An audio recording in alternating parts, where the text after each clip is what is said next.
नमस्कार साथियों। उम्मीद करता हूँ आप अच्छे होंगे, बढ़िया होंगे, मस्त होंगे। आपकी बीएससी की तैयारी अच्छी चल रही होगी, मस्त चल रही होगी। साथियों, आज हम जो बात करेंगे स्टीरियो केमिस्ट्री की बात करेंगे, और स्टीरियो केमिस्ट्री में आज हम चर्चा करने वाले इस लेक्चर में आइसोमेरिज्म के बारे में चर्चा करेंगे। और आइसोमेरिज्म के से रिलेटेड आपकी जो भी इसके आइसोमेरिज्म के टाइप्स हैं, है ना, और इसके जो एग्जांपल्स हैं, सारे इस लेक्चर में जो है आपके कंप्लीट हो जाएंगे। तो शुरुआत करें हम साहब कॉन्सेप्ट ऑफ आइसोमेरिज्म। ठीक है, आइसोमेरिज्म का कॉन्सेप्ट लेते हैं। साहब होता क्या है कि जैसे कि मैं आपके सामने एक एग्जांपल लूँ, ये लिया मैंने एग्जांपल आपके सामने C4H10। ओके, C4H10 ये एग्जांपल ले लिया। दिख रहा है या नहीं दिख रहा है देख लेते हैं। C4H10, अब C4H10 को अगर मैं लिखूँ, ये लिख दिया, एक तो CH3, CH2, CH2 और ये CH3। एक ये तरीका हो गया। एक तरीका ये हो गया कि भाई साहब CH3, CH3 और ये CH3, इन दोनों में सिमिलरिटी क्या है? सिमिलरिटी ये है साहब कि इन दोनों का जो मॉलिक्यूलर फार्मूला है वो सेम है। दोनों में कार्बन 4 है और हाइड्रोजन 10 है। ओके, 1 2 3 4 कार्बन 4 है, हाइड्रोजन 10 है साहब। 3 2 5 6 7 8 9 10, इसमें भी कार्बन 4 है। 1 2 3 4 हाइड्रोजन 3 3 6 9 10 हाइड्रोजन इसमें। तो ये दोनों आपस में क्या हो गए साहब? आइसोमर्स हो गए। ठीक है, ये दोनों क्या हो गए? आइसोमर्स हो गए। और इनकी हो सकती है केमिकल प्रॉपर्टीज डिफरेंट हो, फिजिकल प्रॉपर्टीज डिफरेंस हो। ओके, तो compound having the same molecular formula, होना क्या चाहिए इन दोनों कंपाउंड्स के? Same molecular formula but different physical, है ना, but different physical, and may have same or different chemical properties are known as isomers and the phenomenon is called isomerism. Okay, चलिए, तो ये तो हो गया इसकी जो आइसोमेरिज्म की डेफिनेशन होगी। अब types of isomerism, types of isomerism की जब बात करोगे तो क्या कहेंगे साहब? जो मैं बता रहा हूँ वही, ज़्यादा लेंदी लिखने की जरूरत नहीं, क्योंकि आपको लिखना पड़ता है वापस पेपर में। तो जो जो चीज़ें मैं आपको आइडेंटिफाई कर रहा हूँ वो कर लेना। तो टाइप्स ऑफ आइसोमेरिज्म, एक स्ट्रक्चरल आइसोमेरिज्म और एक स्टीरियो आइसोमेरिज्म। स्ट्रक्चरल आइसोमेरिज्म में क्या होता है साहब कि जो मालिक्यूल रहते हैं उनकी स्ट्रक्चर में चेंजेस आ जाता है ना, स्ट्रक्चर में डिफरेंट डिफरेंट चेंजेस आ जाता है। तो उसमें जो फिनोमिना होता है, जो उसको क्या कहेंगे अपन? स्ट्रक्चरल आइसोमेरिज्म में कहेंगे। तो it is due to the different in the manner in which the constituent atom or group are linked to one another within the molecule. In this type of isomers have different structure without taking into consideration the arrangement of group in space। Stereo isomerism में क्या होता है कि it is due to the different in the arrangement of atom in space. यहाँ पे किसकी बात हुई? स्पेस की बात हुई। That is the atom in the molecule of isomers having different, है ना, हैविंग डिफरेंट स्पेटियल अरेंजमेंट, है ना, स्पेस में स्पेटियल अरेंजमेंट कह सकते हैं इसको। तो ये है। अब आइसोमेरिज्म टाइप्स में क्या क्या है साहब? Chain isomerism, position isomerism, ring chain isomerism, functional isomerism, metamerism, tautomerism. और स्टीरियो आइसोमेरिज्म में दो टाइप हैं, ऑप्टिकल आइसोमेरिज्म और जियोमेट्रिकल आइसोमेरिज्म। ओके, तो वापस स्ट्रक्चरल आइसोमेरिज्म में सबसे पहले अपन बात करते हैं चेन आइसोमेरिज्म। चेन आइसोमेरिज्म क्या है? जो भी चीज़ें हैं थ्योरी पढ़ने की आवश्यकता नहीं, बस जो है आप जो अगर समझ रहे हो, देख रहे हो, वही चीज़ें इसमें थ्योरी में लिखी हुई है। आपके सामने एग्जाम्पल है C4H10 का। तो ये किसका एग्जाम्पल हो गया? ये तो एन ब्यूटेन है, वो आइसोब्यूटेन है। IUPAC नाम इसका ब्यूटेन हो जाएगा और इसका नाम हो जाएगा 2 मेथिल प्रोपेन हो जाएगा साहब। अब इन दोनों, ये जो है C4H10, इसमें भी कार्बन 4 है और इसमें भी कार्बन 4 है साहब। हाइड्रोजन इसमें भी 10 है, इसमें भी 10 है। और कौन से isomerism? Chain isomerism. Chain isomerism मतलब चेन में चेंज आ रहा है। इसकी मेन चेन में 4 कार्बन है, इसकी मेन चेन में 3 कार्बन है और एक ब्रांच भी है। तो चेन में डिफरेंस आ रहा है, तो इसको कहेंगे चेन आइसोमेरिज्म। आई बात समझ में? जैसे C5H12, चेन में डिफरेंस आ रहे हैं, ये एक आइसोमर से ये हो गया, 5 कार्बन है। मेरी बात समझ रहे हो? इसमें 4 कार्बन और ये जो है एक कार्बन ब्रांच के फॉर्म में, इसमें 3 कार्बन है मेन चेन में। ओके, तो ये कंडीशन है। इसको कहते हैं एन पेंटेन, आइसोपेंटेन साहब, नियोपेंटेन। मेरी बात समझना। तो इसमें इन तीनों का अगर मॉलिक्यूलर फार्मूला बोलेंगे तो इन तीनों में आपको 5 कार्बन मिलेंगे और तीनों में आपको 12 हाइड्रोजन मिलेंगे, है ना, 5 कार्बन 12 हाइड्रोजन मिलेंगे। तो ये है। तो ये कौन सी आइसोमेरिज्म हो गई साहब? चेन आइसोमेरिज्म या न्यूक्लियर आइसोमेरिज्म की भी कहते हैं। अगली है पोजीशन आइसोमेरिज्म। अब पोजीशन आइसोमेरिज्म में आप क्या देख रहे हो साहब? इसमें एग्जाम्पल ले रहे C3H7Cl। ई में कार्बन 3 है, 3 है, हाइड्रोजन 7 है और एक क्लोरीन है साहब। और इसकी मेन चेन में कितने कार्बन दिख रहे हैं? 3 कार्बन दिख रहे हैं। यहाँ पर भी मेन चेन है, इसमें कितने कार्बन दिख रहे हैं अपने को? 3 कार्बन से दिख रहे हैं। इससे ये तो फंक्शनल ग्रुप है, इससे कोई लेना देना नहीं है ना। तो इसमें फंक्शनल ग्रुप 1 पोजीशन पर, इसमें फंक्शनल ग्रुप 2 पोजीशन पर जुड़ा हुआ है। तो मेन चेन में तो कार्बन अपनी पोजीशन पर ही है। तो it is due to the different in the position taken up to by the substituent atom. ये सब्स्टिट्यूएंट एटम कौन सा? ये इसमें फर्स्ट नंबर के कार्बन पर जो अटैच है, इसमें 1 2 3 2 नंबर के कार्बन पर जुड़ा हुआ है। In the same carbon chain are due, same carbon chain होती, are due to different position of double or triple bond in alkenes. ये भी कंडीशन हो सकती है, डबल और ट्रिपल बॉन्ड तो भी कौन सी आइसोमेरिज्म में है भाई साहब? ये पोजीशन देखो, डबल बॉन्ड इसमें फर्स्ट 1 2 के बीच में है, यहाँ पे 1 2 3 4 2 और 3 के बीच में है साहब। तो इसको कह देंगे अपन ब्यूटीन 1, इसको ब्यूटीन 2 कह देंगे। कौन सी आइसोमेरिज्म है साहब? इसको कहेंगे पोजीशन आइसोमेरिज्म। याद रहेगी ये कौन सी पोजीशन चेंज हो रही है इसमें, पोजीशन आइसोमेरिज्म।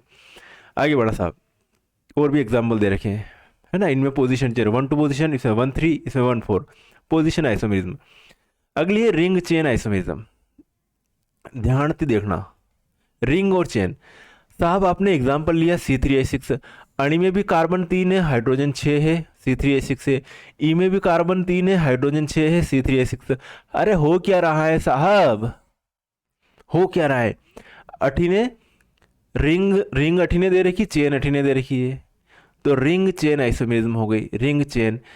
ठीक है, क्यों? कैसे? दोनों दो मालिक्यूल ढूंढ लिए अपनों ने, जिसमें की कतरा कितने कार्बन है? 3 कार्बन है और 6 हाइड्रोजन है। ई में भी 3 कार्बन है, 1 2 3 और 6 हाइड्रोजन है। ई को नाम तो हो गया साइक्लोप्रोपेन और ई को नाम हो गया प्रोपिन। और ये दो ही आपस में कही है आइसोमर है, और ई घटना ने कही के वे चेन आइसोमेरिज्म के वे, रिंग चेन आइसोमेरिज्म के वे, रिंग चेन आइसोमेरिज्म। तो this type of isomerism is due to the difference in mode of linking of carbon atom and the isomers may have either open chain or closed chain. यो है open chain, यो है closed chain structure. हो गया साहब। एक C6H12 की बात करें तो C6H12 में एक तो ये 6 कार्बन ने 12 हाइड्रोजन ई में दे रखा है, ई में भी 6 कार्बन और 12 hydrogen, ring chain, ring ring ring यारी रिंग चेन। एक और ये भी हो गया इसका आइसोमर्स। तो डिफरेंट टाइप के आइसोमर्स अपन देख सकते हैं साहब। अगली बात करें आपकी फंक्शनल आइसोमेरिज्म। फंक्शनल आइसोमेरिज्म में कहिए, ज़्यादा एग्जाम्पल याद नहीं रहे तो कोई दिक्कत नहीं। जैसे कि अपन उठायो C2H6O उठायो, बोल के फंक्शनल आइसोमेरिज्म बता। तो फंक्शनल आइसोमेरिज्म में क्या है? जैसे कि यहाँ पर इसमें देखोगे आप CH3OCH3, भाई साहब ई में 2 कार्बन है, 6 हाइड्रोजन है और 1 ऑक्सीजन मौजूद है। ई में भी अगर आप देखोगे एथेनॉल है, ई में 2 कार्बन है, 6 हाइड्रोजन, 5 और ये 6 हो गए, और 1 ऑक्सीजन है साहब, ई में 1 ऑक्सीजन है। मतलब यो ने यो दो ही आपस में क्या कहीं भी क्या आइसोमर्स हो गया। और ये आइसोमेरिज्म क्या कौन सी होगी? फंक्शनल, मतलब फंक्शनल ग्रुप चेंज हो रहा है। इसको तो कहेंगे ईथर कहेंगे साहब, और ई ने कहवांगा एल्कोहल कहवांगा। तो ये फंक्शनल आइसोमेरिज्म हो गई। इसी प्रकार C3H6O के एक तो ये आइसोमर हो गया, ये आइसोमर और ये आइसोमर, इन्हें कहवांगा प्रोपियोनल एल्डिहाइड एसीटोन एलिल अल्कोहल, इसको कहेंगे साहब। इसके आइसोमर से एक ये और एक ये आइसोमर्स हो गया। किसके? इन तीनों का साहब मॉलिक्यूलर फार्मूला सेम है, ये तीनों आपस में आइसोमर्स हैं। और कौन से आइसोमेरिज्म में? फंक्शनल, क्योंकि फंक्शनल ग्रुप ही चेंज हो रहा साहब। यहाँ पे ये है इसमें, ये है इसमें और इसमें ये है। ई में CHO है, इसमें CO फंक्शनल ग्रुप है और इसमें डबल बॉन्ड आ गया और OH भी आ गया। तो फंक्शनल ग्रुप चेंज है साहब इसमें।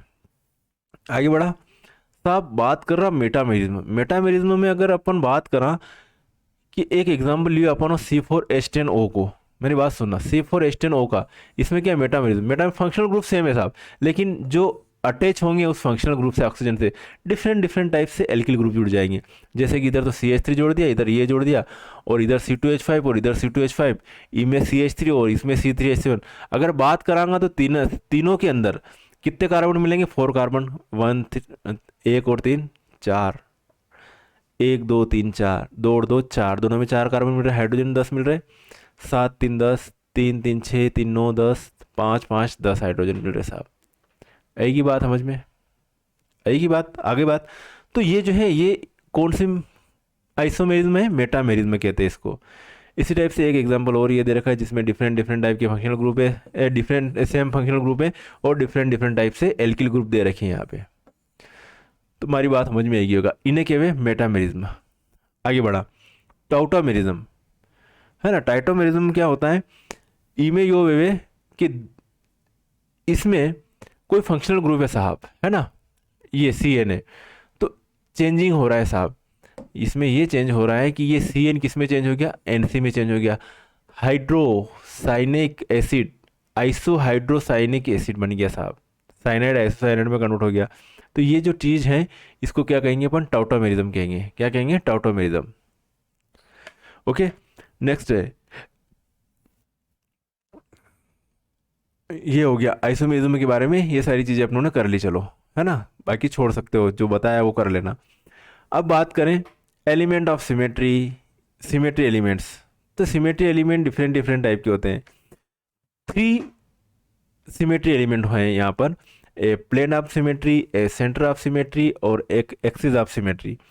सिमेट्री का मतलब होता है कि कोई एक ऐसी लाइन खींच दी जाए, है ना, जहाँ से वो दो बराबर भागों में बट जाए, बराबर भागों में बट जाए, है ना। यहाँ से अगर अपन इसको काटे, इस मालिक्यूल को यहाँ से चाकू से काटे, तो साहब एक भाग ये बन गया, एक भाग ये बन गया। तो इसको कहेंगे जहाँ से भी भाग से काटो उसके बराबर टुकड़े हो रहे हैं, तो उसको कहते हैं प्लेन ऑफ सिमेट्री। तो अलग अलग कंडीशन में अलग अलग प्लेन लगती है, किसी में कितनी प्लेन लगती है, तो उस हिसाब से अगर बराबर चौकोर है कोई और अपन इसको यूं काट रहे तो भी बराबर 2 भाग हो रहे, यूं काट रहे तो भी बराबर 2 भाग हो रहे, यूं काट रहे तो भी बराबर 2 पार्ट हो रहे। तो इस टाइप से प्लेन ऑफ सिमेट्री होती है। इस मालिक्यूल को अपन कैसे काटे, ऐसे काटे तो बराबर 2 भागों में बट रहा है, तो इसको कह रहे हैं ये है ये इसको क्या, ये क्या है, इसकी प्लेन लगी हुई, plane of symmetry.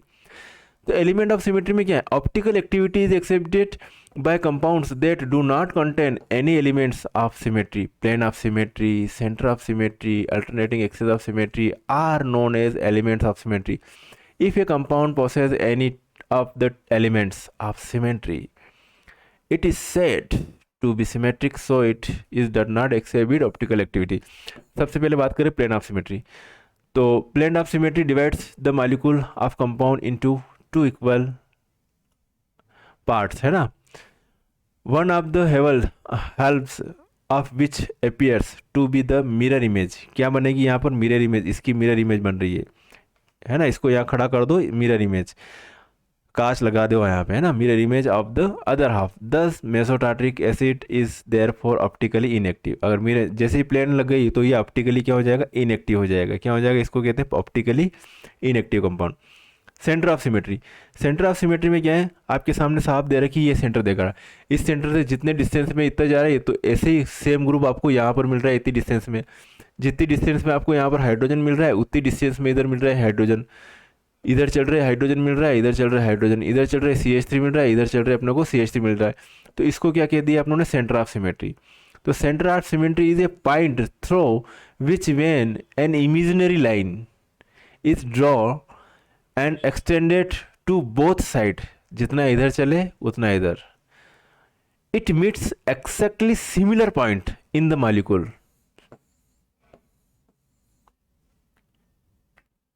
It is satisfactory applied to 3-dimensional cyclic compound. Thus, 2,4-dimethyl cyclobutane 1,3-dicarboxylic acid, ये इस कंपाउंड का नाम है, possesses center of symmetry and hence is optically inactive।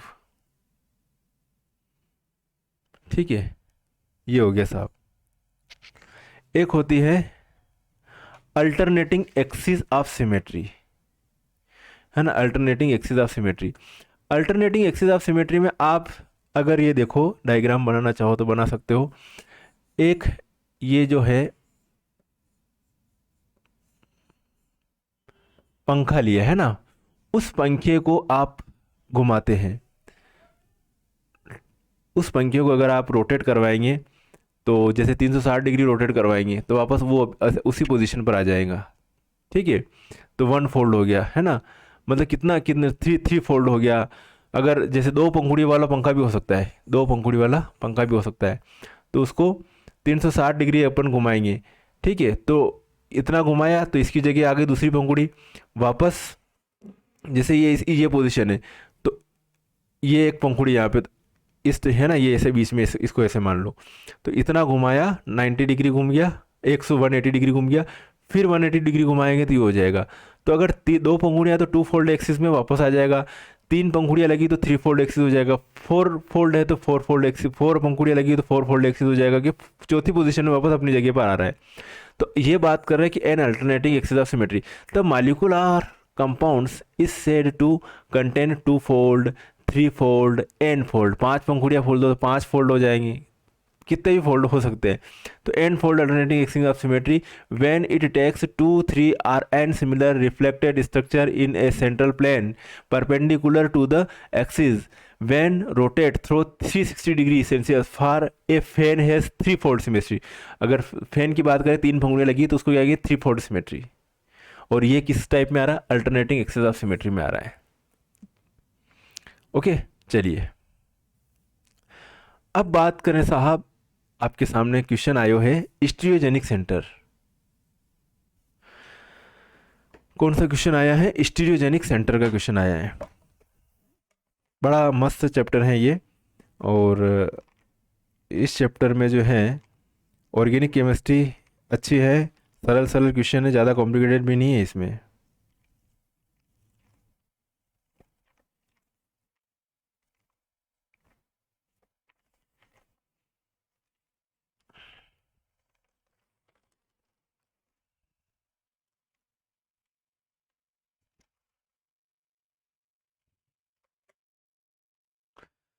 Stereogenic centre की बात कर रहे हैं अपन। होता क्या है, ये कार्बन एटम है, इस कार्बन एटम से ये डिफरेंट ग्रुप जुड़ा हुआ है, मेरी बात समझ रहे हो ना। एक ग्रुप ये जुड़ा हुआ है डिफरेंट, एक ये जुड़ा हुआ है, और एक ये जुड़ा हुआ है। तो इस सेंटर को अपन क्या कहेंगे, स्टीरियोजेनिक सेंटर्स। क्या कहेंगे इसको, स्टीरियोजेनिक सेंटर्स कहेंगे, ये वाला सेंटर्स, इसको क्या कह रहे हैं अपन, स्टीरियोजेनिक सेंटर। अब देखो, an atom or characteristics structure of an organic molecule which is responsible for the formation of stereoisomers is called stereogenic centres. In optically active compound, stereogenic centre के कारण क्या हो जाता है, वो कंपाउंड ऑप्टिकली एक्टिव हो जाता साहब। This centre is chiral chiral carbon atom, इसको कायरल कार्बन एटम भी कहते हैं, है ना।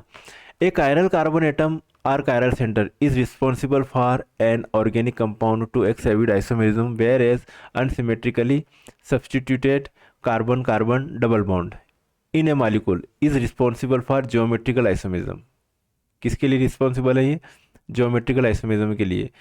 ओके तो अगर ये हाइड्रोजन है, ये अलग अलग कंडीशन में, ये हाइड्रोजन जुड़ गया साहब इधर, और ये हाइड्रोजन, इस हाइड्रोजन को देखो कि आप किधर जुड़ रहा है, वो जिधर भी जोड़ना उधर जोड़ लो, इधर जोड़ ले, है ना। तो ये वाला जो है इसको भी कहेंगे अपन double, both are stereogenic centre. एक तो ये स्टीरियोजेनिक सेंटर हो गया, और एक स्टीरियोजेनिक सेंटर ये हो गया कायरल सेंटर वाला। ठीक है, कुछ एग्जाम्पल और दे रखे साहब इसमें। ये स्टीरियोजेनिक सेंटर हो गया, क्यों हो गया, इस कार्बन से जो ग्रुप अटैच है वो डिफरेंट डिफरेंट ग्रुप है। अगर इस कार्बन से अगर इस OH की जगह मैं जोड़ देता कि भाई साहब अटे तो H लिखी दो, तो दोनों सेम ग्रुप हो जाते हैं। ये जो है तो ये स्टीरियोजेनिक सेंटर नहीं रहता, अनसिमेट्रिकल कार्बन एटम नहीं रहता, ऑप्टिकली इनएक्टिव हो जाता। लेकिन अभी अगर डिफरेंट डिफरेंट ग्रुप जुड़े हुए हैं, OH जुड़ा हुआ है ना, यहाँ पर OH जुड़ा हुआ है, तो इस कार्बन से जो चारों ग्रुप जुड़े हुए हो, चारों ग्रुप अटैच है, वो डिफरेंट डिफरेंट टाइप के ग्रुप अटैच हैं साहब। तो ये कार्बन एटम जो है वो अनसिमेट्रिकल कार्बन एटम है, स्टीरियोजेनिक सेंटर है इसके अंदर, और ऑप्टिकली एक्टिव कंपाउंड है। क्या है, ऑप्टिकली एक्टिव कंपाउंड। लेकिन जैसे अगर आप कहानी चेंज कर दो कि यहाँ पर हाइड्रोजन लिख दो, आप सिर्फ हाइड्रोजन लिख दो घटा, तो हाइड्रोजन ही और कहीं नहीं है। तो इस कार्बन एटम से दो सेम एटम जुड़ गए यहाँ पर, तो ये वाला ऑप्टिकली इनएक्टिव हो जाएगा, कार्बन सिमेट्रिकली हो जाएगा, है ना, दो बराबर भाग में पड़ सकता है, तो सिमेट्रिकल कार्बन एटम हो जाएगा एक, तो ऑप्टिकली इनएक्टिव हो जाएगा, और ये जो है इसमें स्टीरियोजेनिक सेंटर नहीं रहेगा। तो अब आर तो हेयर में स्टीरियोजेनिक सेंटर याद रहेगा, टार्ट्रिक एसिड में 2 स्टीरियोजेनिक सेंटर है, 2 स्टीरियोजेनिक सेंटर है, इनमें एक कीरल कार्बन है। अच्छा, ये वाला कार्बन स्टीरियोजेनिक सेंटर क्यों नहीं है? क्योंकि इस कार्बन से 2 हाइड्रोजन अटैच है, तो हो ही नहीं सकता, सेम एटम जुड़े हुए, सेम ग्रुप जुड़े हुए हो, तो वो हो ही नहीं सकता अनसिमेट्रिकल कार्बन एटम। मेरी बात समझ में आई? चलिए ठीक है, यही होगा। अब बात करें इनेंशियोमर्स। किसकी बात कर रहे हैं? इनेंशियोमर। इनेंशियोमर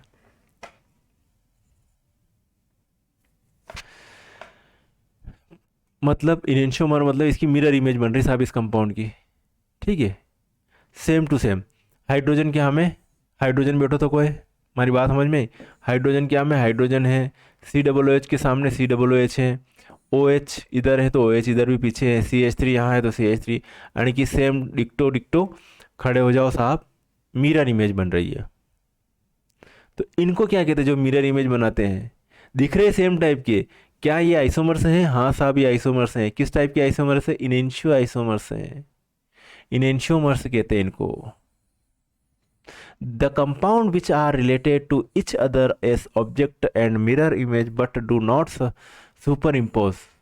इसको यहाँ से इसके ऊपर रखेंगे ऐसे कैसे उठा के, है ना, ये ऐसे है, तो क्या ये सुपर इम्पोज हो रहा है? नहीं हो रहा है ना, not superimpose on each other are called enantiomers. Enantiomers मतलब अपोजिट, मेरोज मतलब पार्ट। ये है साहब, इसलिए इनेंशियोमर के बारे में इतना पढ़ लेना साहब। ठीक है, और रोटेशन के हिसाब से इसको प्लस और इसको माइनस कहते हैं साहब, प्लस और minus, plus electric acid minus electric acid. अब बात करें साहब डाइस्टीरियोमर्स।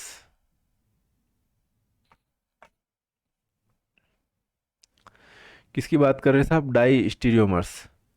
तो the diastereomers are stereo isomers which are not enantiomers, which are not enantiomer. For example 2,3 dibromo butanoic acid exist in 4 optical isomerism from represented figure, ये इसमें दे रखा है। तो ये जो है, जैसे कि इसकी मिरर इमेज ये है, इसकी मिरर इमेज, इसकी मिरर इमेज ये बन रही है साहब, लेकिन यहाँ पे एक चीज़ और हो रही है। अगर इसको और इसको उठा के ले ले तो ये इनेंशियोमर्स नहीं है, आपस में क्या है? इनेंशियोमर नहीं है। तो इनको क्या कहते हैं? ये और ये आपस में इनको क्या कहेंगे? इनमें अगर कहेंगे कि 2 ब्रोमीन है साहब, इनमें भी 2 ब्रोमीन है, CH3 है, इनमें भी CH3 है, इस इनमें है COO, लेकिन इनको क्या कहेंगे? ये इनेंशियोमर नहीं, ये क्या है? डाई स्टीरियो में आइसोमर्स है, इनको क्या कहेंगे साहब? डाई स्टीरियो आइसोमर्स कहेंगे। ये आपस में क्या है? डाई स्टीरियो आइसोमर्स है। चलिए छोड़ो, आगे बढ़े।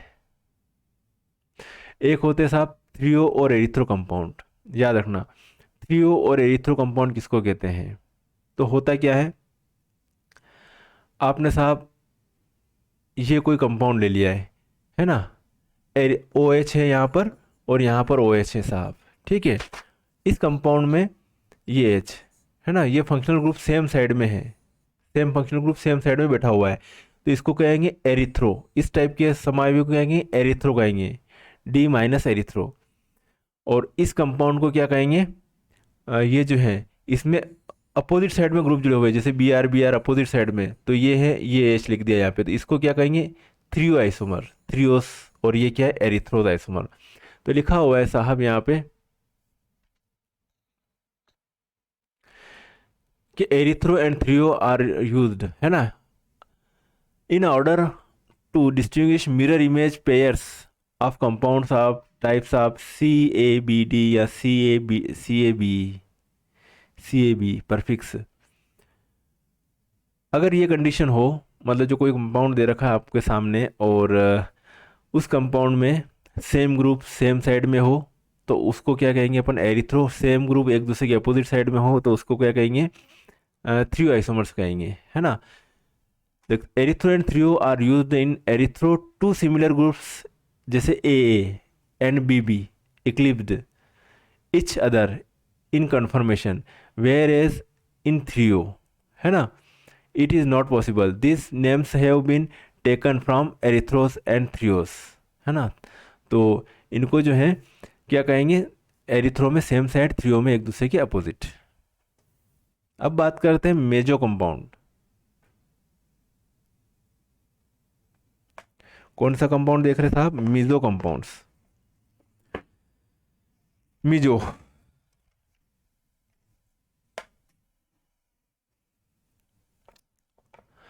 अब इनमें कीरेल सेंटर है, एक तो कीरेल सेंटर ये है और ये कीरेल सेंटर एक इसमें ये है, दोनों में कीरेल, ये इसमें कीरेल सेंटर है। कीरेल सेंटर कौन सा? जिस कार्बन से चारों तरफ डिफरेंट ग्रुप अटैच हो तो उसको अपन कीरेल सेंटर कहते हैं। तो इस कार्बन से एक ग्रुप ये अटैच है, एक ये है, एक ये है, एक है, कीरेल सेंटर ये हो गया ये। साहब इस कार्बन को भी ऐसे ही है कि इस कार्बन से जो है एक ग्रुप ये अटैच है, एक ये है, एक ये है, एक ये है, तो ये एक कीरेल सेंटर हो गया। और अगर कीरेल सेंटर है साहब इनमें, लेकिन फिर भी क्या लग रहा है यहाँ पे, प्लेन लग रही है, प्लेन लग रही है मतलब दो बराबर भागों में कट सकता है, तो प्लेन ऑफ सिमेट्री लग रही है। तो सब या साहब या ऑप्टिकली, कीरेल सेंटर होने के बाद भी ऑप्टिकली क्या है, इनएक्टिव है। ऐसे ये भी कंपाउंड क्या है, ऑप्टिकली कही है, ये भी इनएक्टिव है, क्योंकि इनमें कही है कीरेल सेंटर है लेकिन प्लेन लग रही है साहब में। तो a meso compound is that whose molecule in spite of having chiral centers does not superimpose on its mirror image. It has a plane of symmetry and at least two chiral centers. Example mesotartric acid, meso 2,3-dibromobutane. चलिए अब बात करें inversion.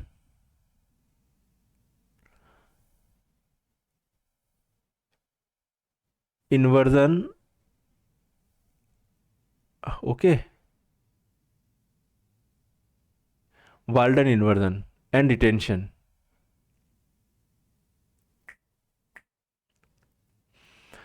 कुछ नहीं करना है, diagram ये जो है ये देखो तो आसानी से सारी चीज़ें क्लियर होती जाएगी इन्वर्जन के लिए।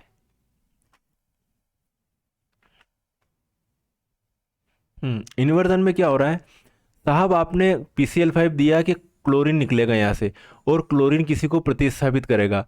तो क्लोरीन प्रतिस्थापित किसको करना चाहिए, इसको करना चाहिए, क्योंकि इसको तो अपने को हटाना। लेकिन क्लोरीन इसके अपोज जैसे ही ये जुड़ने आएगा, ये क्लोरीन कहाँ पे जुड़ जाएगा, क्लोरीन इस डायरेक्शन में आ जाएगा और ये हाइड्रोजन आ जाएगा यहाँ पे उठ के और ये निकल जाएगा। तो इसको कह रहे हैं मतलब इन्वर्जन, ये हो रहा है इन्वर्जन, अपोजिट साइड में जुड़ेगा। जो प्रतिस्थापित सब्स्टिट्यूट जो है वो इसके अपोजिट डायरेक्शन में जुड़ेगा, तो इसको क्या कह रहे हैं अपन, वाल्डन इन्वर्जन कह रहे हैं। क्या कह रहे हैं, इसको इन्वर्जन कह रहे हैं।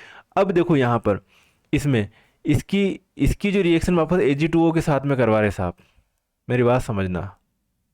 तो अब जो है वापस OH ग्रुप जो है, OH ग्रुप वापस जुड़ना है साहब।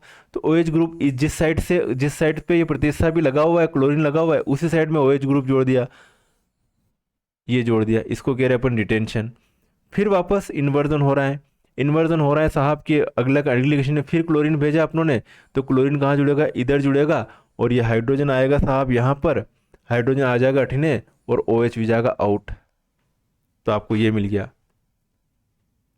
फिर वापस वही कर रहे साहब कि जो Cl जिस डायरेक्शन में जुड़ा हुआ है उसी डायरेक्शन में अपनों ने क्या जोड़ लिया, OH जोड़ लिया, मतलब Cl को हटा के इसकी जगह OH जोड़ दिया, उसी जगह पर, उसी डायरेक्शन में, उसी जगह, इस स्थान पर। तो ये हो रहा है, इसको कह रहे हैं इन्वर्जन, और इसको कहते हैं जिस स्थान पर जुड़े उसको कहते हैं रिटेंशन। तो ये रिटेंशन और इन्वर्जन है साहब।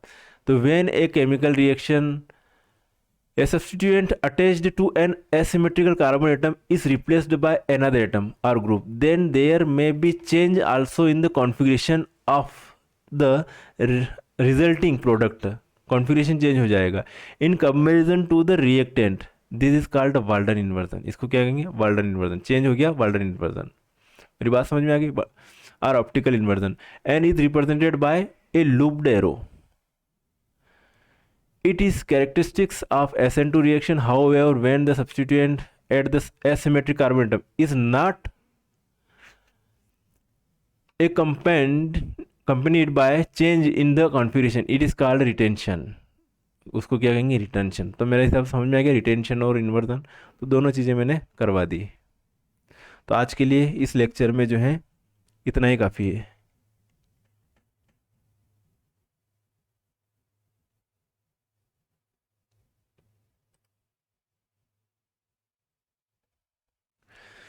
ओके, तो आज का लेक्चर यहीं एंड करते हैं, मिलेंगे साथियों फिर नेक्स्ट वीडियो में। तब तक के लिए ओके बाय, जय हिंद।